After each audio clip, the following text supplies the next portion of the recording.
Hello, my name is Dr. Donna Gigliotti, and I'm an AVCA certified animal chiropractor. And today we're going to talk about the anatomy of a dog's nose, the mechanism of how they smell, and how that affects how their brain works. So why can't my dog hear me when they're smelling? So this is Marine Staff Sergeant Loader. Loader's actually one of my patients. He's retired. He was an explosive detecting dog in the Marines. So he used his nose and the skill and the anatomy of his nose and his brain to the epitome. So let's see how the nose works. So the dog's ability to smell. A dog can smell 100,000 times better than we humans. A dog can locate a drop of perfume on the exact seat in a stadium. They can smell 1 teaspoon of sugar mixed in 1 million gallons of water or in 2 Olympic-sized swimming pools. They can smell 1 rotten apple among 12 million barrels of empty barrels. A dog can smell each individual component of a cheeseburger. So you wonder why sometimes they smell the food you give them and they go, no, no, thank you. I want mustard instead of mayonnaise, because they can smell the lettuce, they can smell the tomato, they can smell the meat, they can smell the cheese, the bun, and the sesames. And there might be one component in there that they don't like, or maybe it's spoiled and you don't know it. A dog's nose is very interestingly put together. So a dog's nose is wet for a very important reason because it captures the odors in that moisture. So when a dog brings in air, it brings it in through the front of their nose and it exhales it through the side. And that creates a current, and that current sweeps the air into the nose and can intensify the smell because it compounds it. Dogs can even smell in stereo. Their left nostril can smell something completely different than their right nostril. Where does all that smell information go? And what does the brain do with it? So let's look at the anatomy of the nose. So air comes in the nose and divides into 2 pathways. The blue pathway that we see on the screen goes down into the lungs and provides oxygen for the system. The red pathway actually goes up into the brain and is the mechanism for smell. So a dog has a structure that we don't have, and it's called the vomer nasal organ. And that organ is that little box that we see under the purple arrow.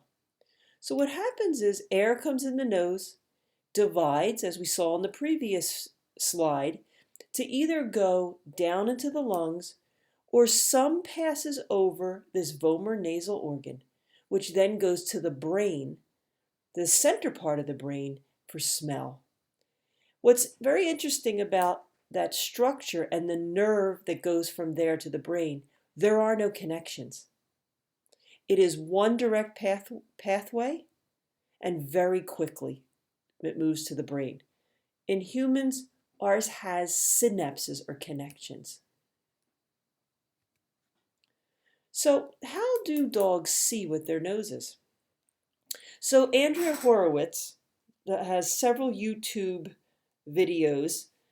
Each one's a little different in what content is in it, but it's actually very well done. So if you want to see a little bit more, see it a little different way, maybe check out her stuff on YouTube.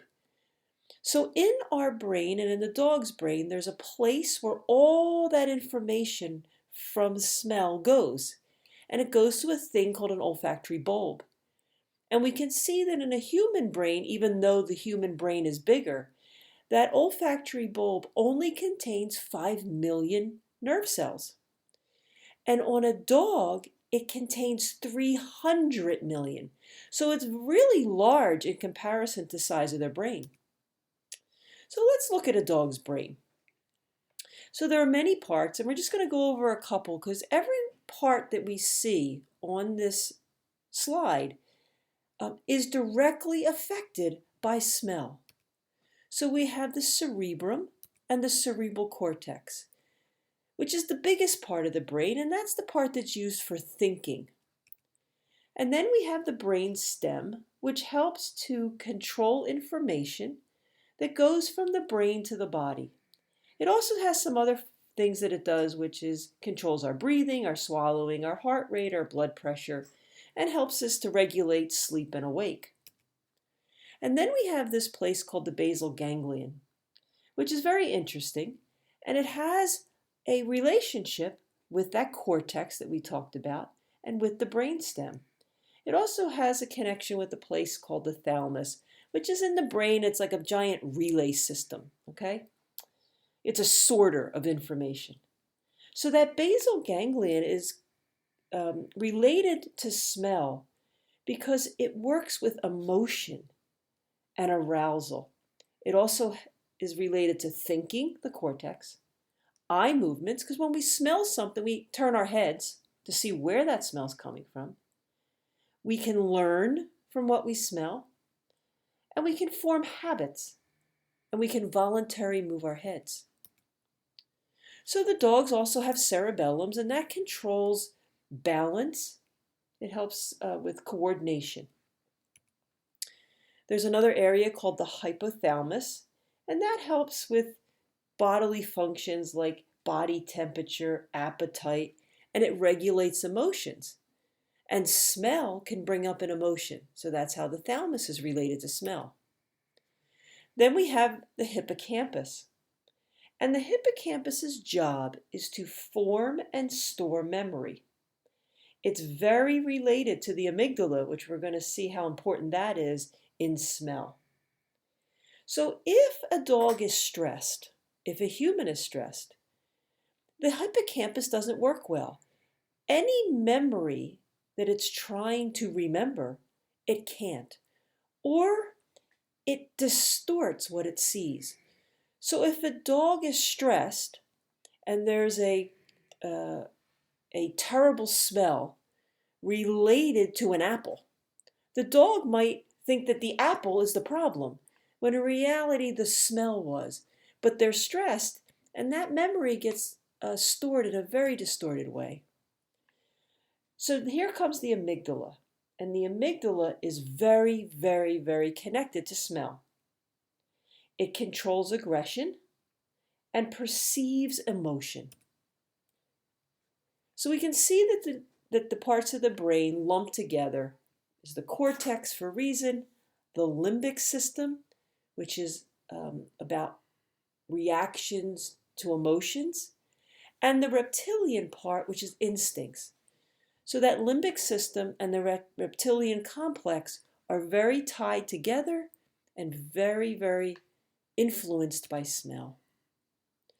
So we can see that that olfactory bulb has a tract that connects right into that amygdala, which in the center of the brain, all those pretty colors, is all about reactivity. So the nose goes into that limbic system and can create all kinds of arousal and reactivity and emotions. In 2017, the Italians did a study that showed that dogs can indeed smell fear. And when they did smell fear, what happened is their heart rate increased, they became anxious, and they looked to their owner for reassurance. They did not display aggressive behavior. So our dogs are out there sniffing the ground. And in reality, they're reading the newspaper. They're reading what happened today, yesterday, 3 days ago. They're smelling a whole array of things. People, animals, food, whatever you can come up with, that's what they're smelling. And so it takes a while to process that. It can also keep us out of danger because our dogs can smell. Was there a bear? Was there an aggressive dog that came across here? Was there a nice dog that came across here? Was there a person that we should be worried about? Or was it a nice person? So it might help us to listen to our animals when they're like, yo, mom, we can't go there, something scary.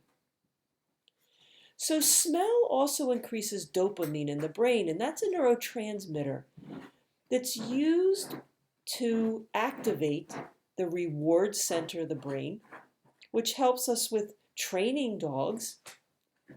It helps with motivation. Hey, I think I'll do this. I'm going to get something through smell. It's arousal. It wakes them up, keeps them engaged, and it helps them create memory. So we use treats associated with teaching them to sit, stay, down, come. And they smell those treats, they eat those treats, and they associate that with good things and memory. So we can also use the nose to help with many things. So in puppies or in older dogs, we can use the nose to just keep the mind busy. Okay, it keeps them very occupied trying to find things. And when we engage the nose, it lights up that center part of the brain, which is all about arousal. And in older dogs, that helps to decrease their pain. It can also just keep them occupied, whether it be a child or a dog, and it can keep them moving around. So when an older dog, it comes in handy because we can sprinkle treats around and have them walk around smelling. So they're having to move, they're having to smell. It wakes up their brain, and it helps to lower pain. We can also use treats underneath tennis balls, which are placed inside muffin pin trays, and that can teach a dog how to fine-tune their motor skills. So it does take practice to try to get that tennis ball out of that tray and get the treat. So it helps with fine motor control and keeps them occupied and helps their brain develop because they're problem solving. And when a dog's brain is working, it makes them tired. They don't have to go for a 5-mile walk. They can try to get 12 tennis balls out of a muffin tray, and they could be just as exhausted.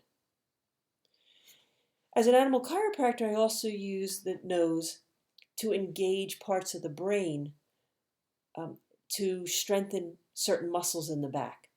So a treat brought to the nose makes the eyes converge or look towards the nose, and that will engage muscles in the back so we can use it for training. So the nose is an amazing organ.